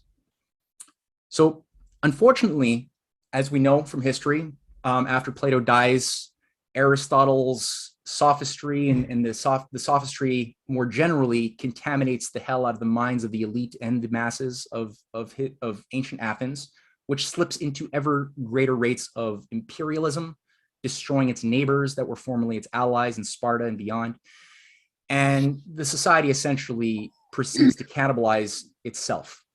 And by the time that Eratosthenes dies, who's one of the last leading students of Plato's academy, and Archimedes, who's another affiliate of the academy, things are really falling apart. And there are people in Rome like Cicero who try to revive this method, but it doesn't quite take hold, unfortunately. And Cicero is also assassinated, much like Socrates was. And Rome, just like Greece, took on an imperial corruption, which resulted in the seeds of its own self-destruction. Important to keep that in mind. So many, many years go by. And there are bursts of Renaissance periods, but they're not sustained. Until we get a period in Europe, and a young German guy named Kepler is born in the 1570s in, I think it's Metz, I forget, he's somewhere in Germany. And Kepler becomes a leading intellectual figure of his day. Born of very poor parents, his father was a mercenary who fought and died in the many wars that were plaguing Europe. Kepler is living through his adult life, making his discoveries in a time of great chaos, great despair. It's the 30 Years' War that begins when he's a young man. So this is a picture in 1618, the year he publishes his Harmonies of the World. This book here first gets published, which is his sort of intervention into universal history. His revival of the Pythagorean method was his life, was taking up the unfulfilled discovery that was begun by Plato in the Timaeus, but it wasn't finalized. This proper understanding of why has the universe been created? Why did God allow such evil? Why did he allow such stupidity to prevail at times? why the planets are where they are and not some other way. That was not answered, though a solid foundation, like we just saw, was laid in place. So he picks up the torch. And so his dad dies, like I said, as a mercenary. He's luckily finds some sponsors who see talent in the young man. And Europe is just on fire, like I said, for 30 years of hell. But before that, it was already hell in a lot of parts of Europe. These are not nation states. These are pre-nation states of feudal warlords, just running endless wars forever. Half of the Black Forest is wiped out. Big chunks of Germany, I think like a third of Germany's adult population is killed. It's devastating. So anyway, Kepler chooses to take his time to discover why the universe, if the universe is harmonic, which he has faith that it is, and prove it to the reason, so that you're not just a naive optimist, while the world is in its true ugly, burning state. So that's his devotion. When he's around 23 or 24 years old, he's a teacher of math, and he publishes his first book called the Mysterium Cosmographicum. This is from the second edition he republishes in 1619. But he describes here, just to get it, how he's thinking. He says, would that even now, indeed, there may still be a place for Plato's oracular saying, for when Greece was on fire on all sides with a long civil war and was troubled with all the evils which usually accompany civil war, he was consulted about a Delian riddle and was seeking salutary advice to the peoples.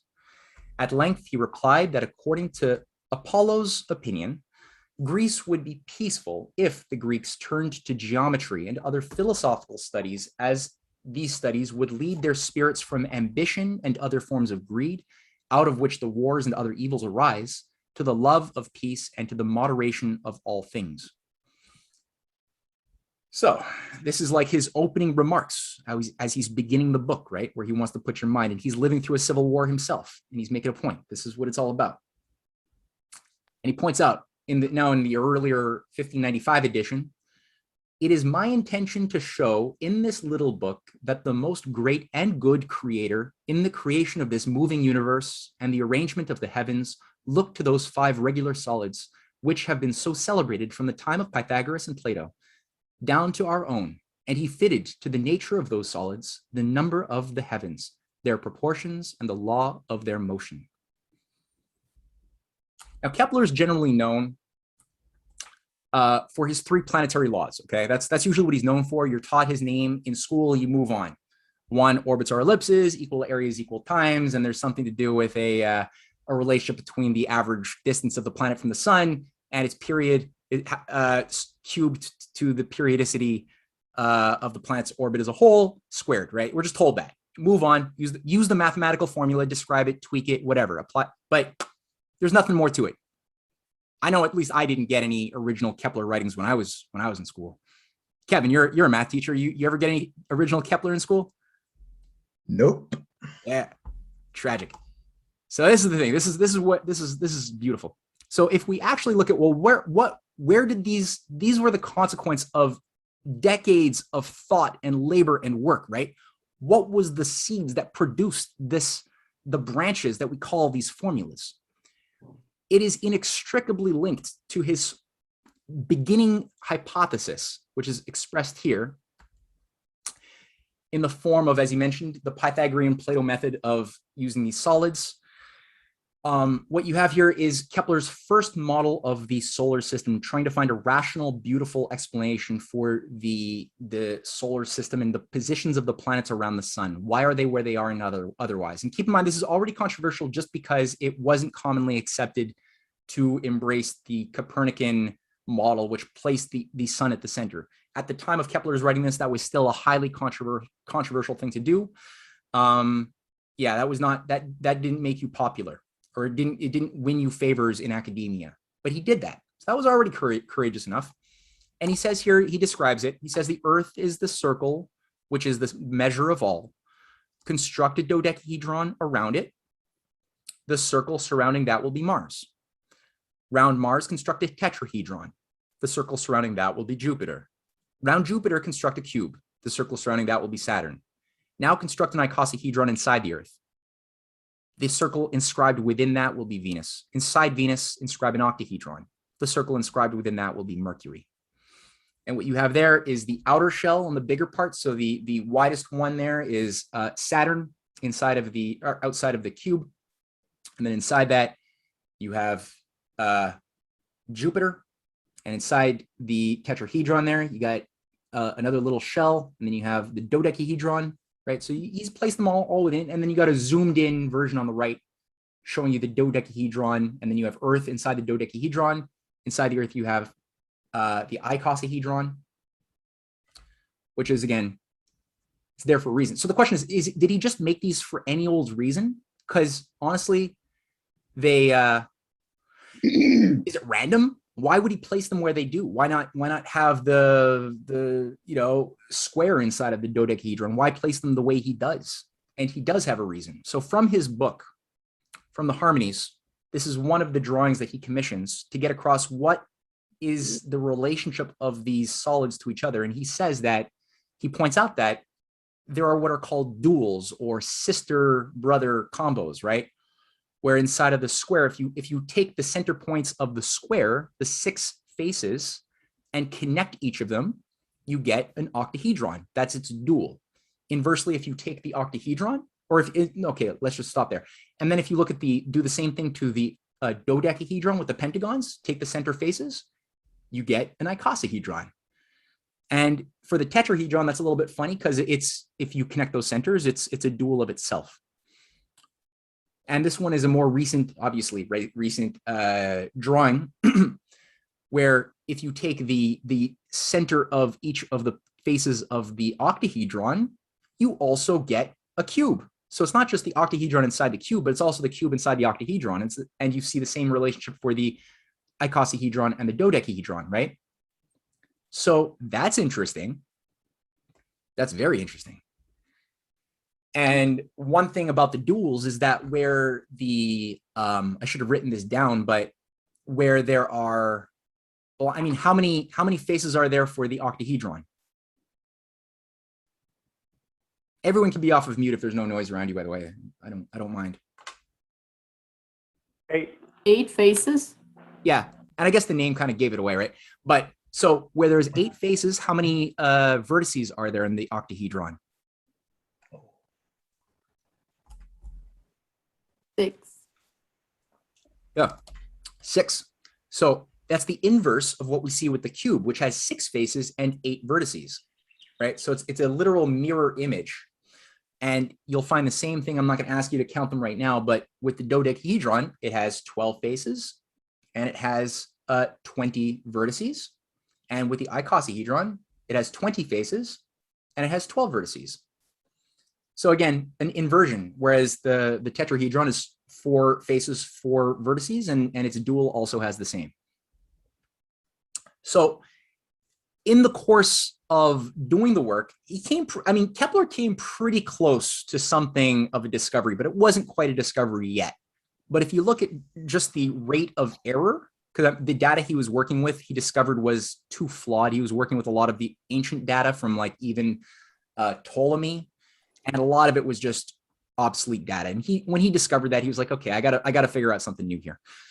But still, despite all of it, with current data, we've discovered that it's still pretty close for that type of hypothesis, right? And what you see there with the blue is the real positions, and in red are Kepler's positions. So this is where the planets fall according to the Keplerian hypothesis, according to the solids.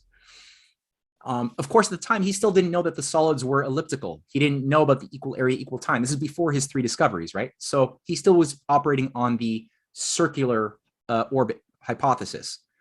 But again, pretty good. So again, when Kepler begins to work with Tycho Brahe, who's renowned as being one of the best data analysts of the time, Tycho has the best data sets. He's a Dutch aristocrat, great instrumentation. And the thing that he focuses on is one of the singularities. So looking at the night sky, there's one singularity that pops out, and that's Mars. So Mars looks like all of the planets look kind of like stars, but Mars jumps out because Mars is red, right? And it catches the eye. in the chaos. And one thing about Mars that's very odd, which ancients had always been trying to figure this out, is why does it do this? So remember when we were doing the come out every night at the same time and you look at the planet move and it changes along the backdrop of the celestial sphere? Mars will also do that, but once every 687 days, it stops its progression on with the backdrop of the night's sky, and it will begin to do a retrograde motion for about 2 weeks. It'll go backwards, and then it'll continue on. You come out the next day and the next day and the next day at the same time. It'll continue back on its path for another 687 days. And so up until then, everyone trying to come up with the mechanism, what would be accounting for that anomaly, we're coming up with things like what we see on the right. That's Ptolemy's geocentric model, where the Earth is in the center, and you have these epicycles. So the planet is moving around an invisible point on an orbit, which is, the center, which is moving around an invisible point near the Earth. It's not the Earth. And that would account, if you move it slow enough, for these retrogrades. And it measured the data, like it came close to what we saw with the data. And these are the other like standard models. Just like today, we have standard models of atomic or cosmology. Back then, we had standard models as well that you had to abide by one of the three if you wanted to keep your job. The Ptolemaic had the Earth in the center and these little mini circular orbits, right, where each planet moved on. You got the Copernican, which has like the Earth on its own invisible center circle going around a center on an invisible orbit. It gets kind of mathematically ridiculous. And then you have the moon going around two separate sub circles. There's a lot of like made up inventions. And this is very similar in many ways to things like dark matter or dark energy today. If you want to think of like where do these come from? It's because they're trying to account for something visual that they don't understand and they don't want to think about, because they're still not willing to let go of their assumptions of what they think matter is, or in this case, it's circular orbits. That's the Tycho. The Tycho system is a bit of a composite of the two, with the Earth in the center, the sun moving around the Earth, but then all the planets moving around the sun. All three of them obeyed observational data pretty well. So Kepler breaks out of that. After discovering the first and second law, he proceeds to look back to the Pythagorean method in Plato of the divisions of musical consonances. And this is basically what Plato comes up with. So you have here the octave, you have the fifth, fourth, minor third, minor sixth, major sixth. And how does he do it?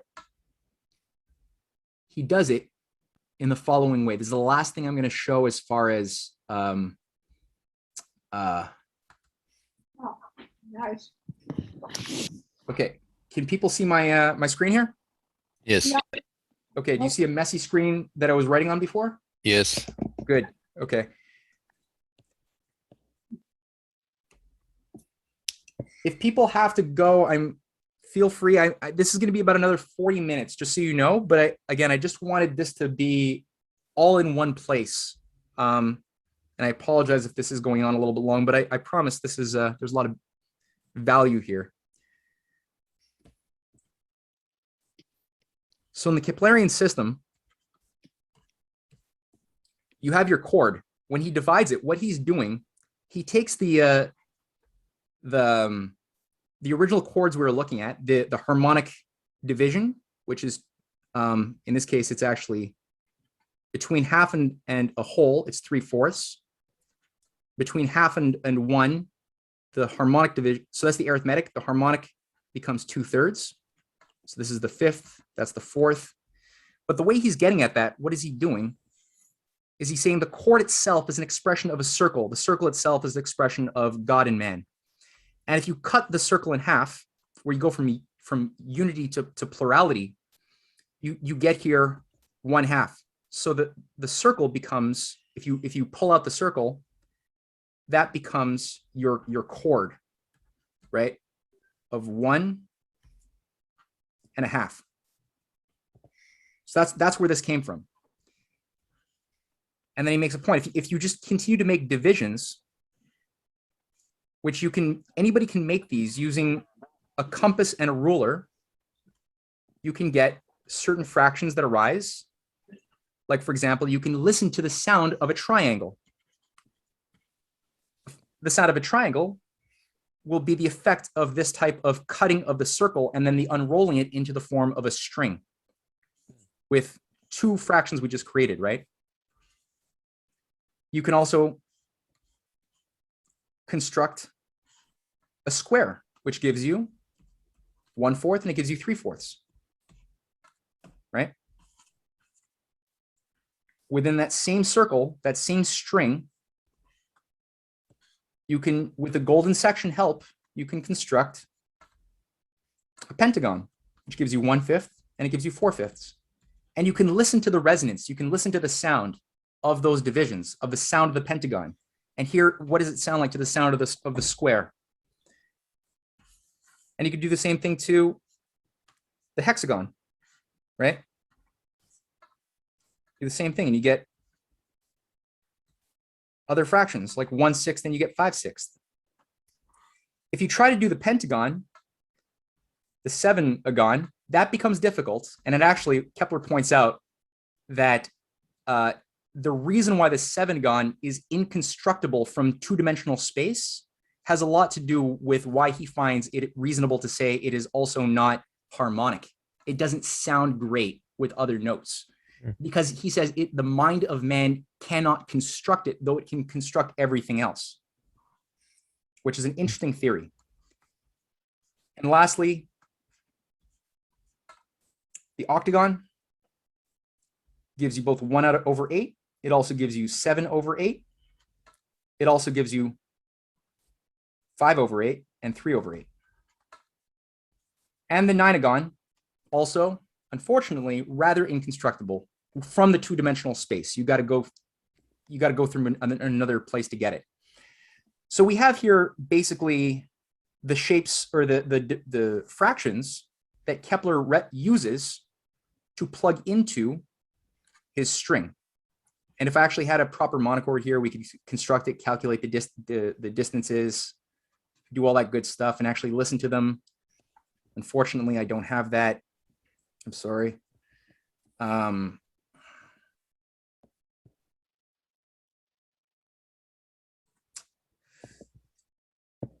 5/8, 3/5.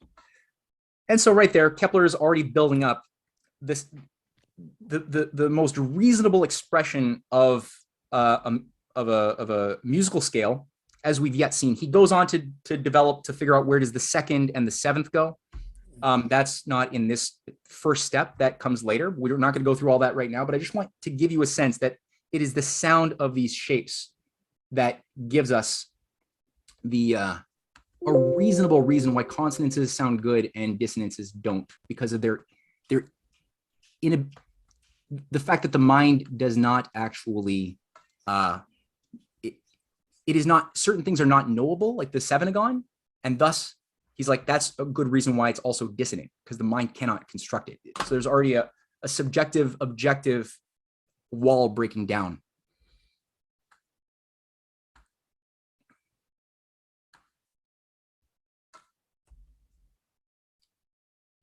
Okay.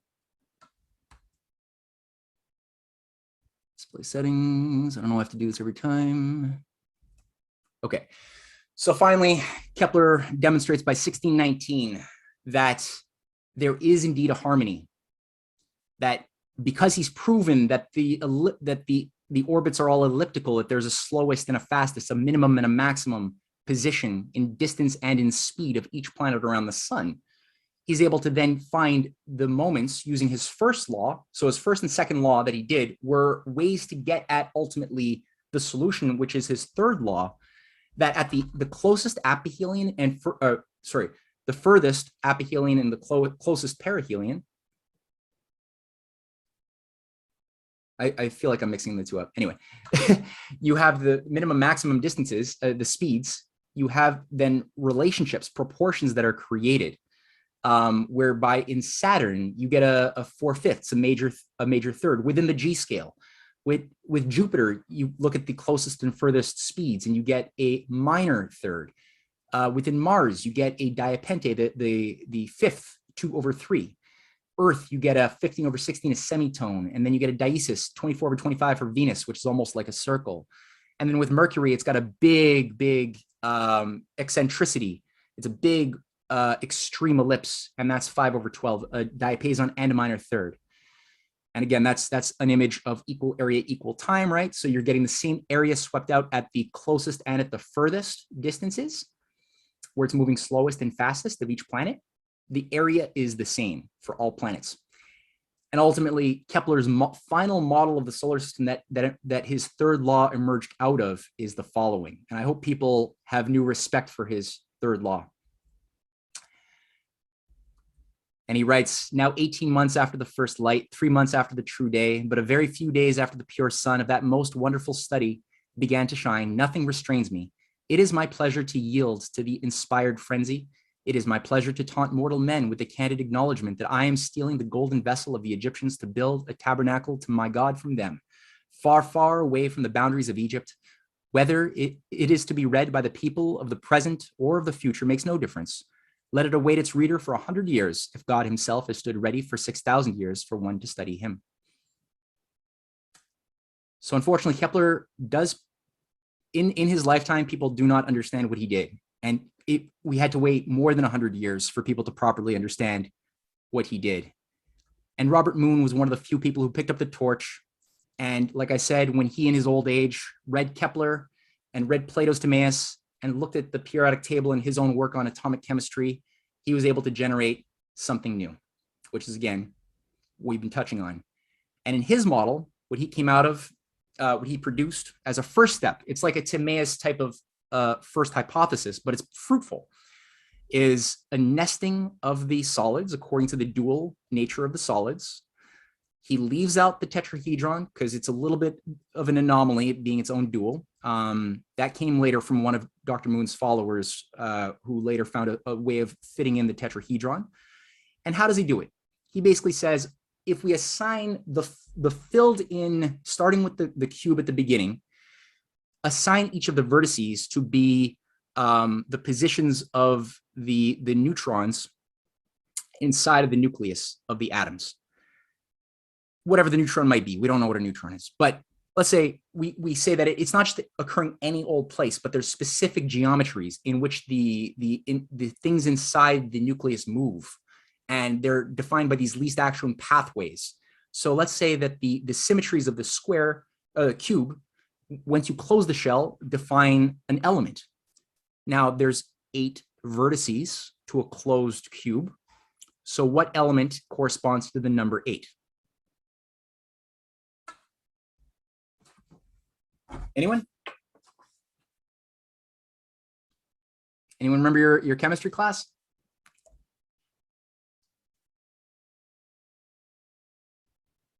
Anyone still there?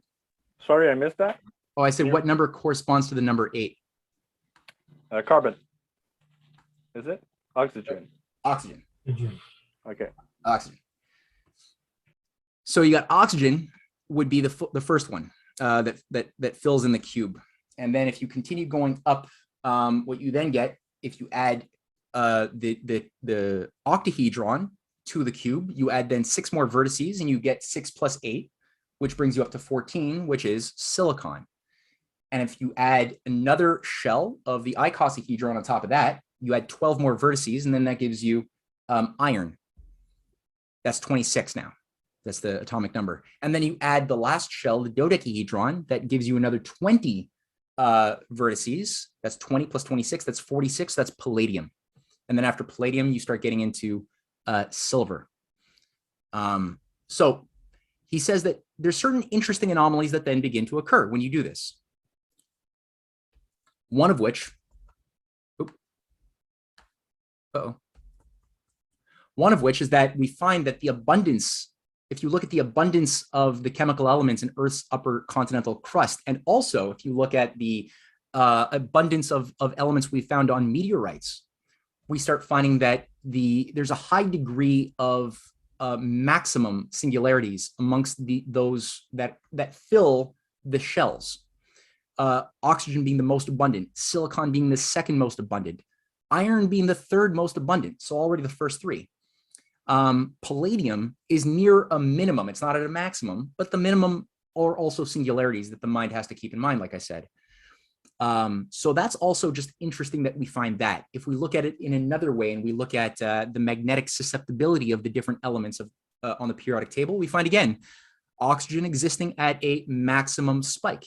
Then at the next period, you have silicon towards the lower spike, but you have, again, iron, 26, at a high spike, and palladium at another high spike after iron. So again, you get these different anomalies, but there's more than 46 elements. And additionally, he points out that there are things like atomic compression, the reciprocal melting points, paramagnetic powers, coefficients of expansion of the different elements also occur. You find these specific elements occurring at very high rates, and you're wondering why. So again, like I said, there's more than 46 elements though. And the way he resolves that is he begins to construct a second dodecahedron, kind of like what he calls the salad bowl, adding at each of the vertices, yet again, another elements, until he gets to 54, where you get the lanthanum. And that opens up the door to the rare earths. And how does he resolve that? He's like, well, the rare earths on the periodic table occur way down here at the bottom. It doesn't fit into the periodic table in any harmonic way. It doesn't find a proper home in the old school way of doing it. But by filling it in this way and then adding a cube and then another octahedron inside of your salad bowl, they fit in 14 vertices, which perfectly fits in very nicely the full lanthanum rare earth family of elements. And if you keep on building them up, it brings you all the way up to francium at 87, where you've got now 2 fully nested solids, right? With all of them in there, connected on one common face. And then as you get now into the unstable elements ever more so, beyond radon, because radon is a noble gas, and then after radon, things get really unstable. The way he resolves that, he's like, well, okay, you could do like a bit of an unhinging, which represents, again, another way of looking at them all the way up till 90. And then finally, when you get to 91 uranium, they sort of like fall into each other to represent the greatest instability, which is uranium. Uranium is quite unstable. So this is like a whole current, an arc of thought where people do take up this challenge, but not very many to carry it on after 1987 when he dies in 88. For those scientists who are working on plasmas, self-organizing geometries that occur within plasmas, we found that some of them have done some incredible things with incredible results. Last week, we had Michael Claridge, who is the lead scientist on the Sapphire project team. And if you look on their website, the type of work that they've been doing with self-organizing plasmas has been breaking all of the laws of standard theory. They're looking at resonances. They're looking at harmonics of plasmas that occur when there's an electric circuit throughout a gas like hydrogen, and what happens with the anode in the middle, a positive charge, which is analogous to the sun. And there's transmutations of elements that should not be occurring at these types of temperatures. There is fusion-like processes occurring. There's the creation of new elements occurring that weren't in the laboratory after the process finishes its thing. This is another guy, Robert Bussard, who is the father of the ramjet, the father of atomic nuclear propulsion for space with NASA in the 60s. He was also the guy who brought in the tokamak, but he also was able to recognize that the tokamak was going to be a bit of a boondoggle as well, which is why he put all of his resources for the past 25 years of his life into what's called the Bussard polywell, which is modeled off of a Platonic, an Archimedean solid. That's an image of what Leonardo da Vinci designed there on the right of the Archimedean that has more than 2 spheres. It has a third sphere connecting the faces of the shapes. But there's a certain resonance that naturally occurs when you have a plasma inside of this polywell device that focuses all of the pulsations on a specific point that introduces incredible rates of fusion reactions at very low temperatures. And this was being sponsored by the US Navy for many years until it began producing incredible results. And you could go in 2006 when the last of a series of prototypes were built up. The last one was producing the most incredible results you could imagine as far as fusion reactions were concerned. And that was the same year. As soon as that happened, the US Navy classified all future reports. They shut down all funding for his work. And he died a year later, very much brokenhearted. But this whole line of fruitful thinking was really artificially absorbed, classified, shut down. And he thought he was getting a favor from the US military by getting money to help him make these things until he, again, produced good results. And then sabotage. So that's just one thing to keep in mind. Last slide, then we're done. Plato's Republic, which was written as part of the trilogy. There's the Critias dialogue on Atlantis that was never finished. There's Timaeus, and then the Republic was supposed to take place the day before. Beautiful, beautiful mental exercise. But in the Republic, Socrates writes, until philosophers are kings, or kings and princes of this world have the spirit and power of philosophy and political greatness and wisdom meet in one, and those commoner natures who pursue either to the exclusion of the other are compelled to stand aside, cities will never have rested from their evils. No, nor the human race, as I believe. And then only will this, our state, have a possibility of life and behold the light of day. And that's it. Thank you.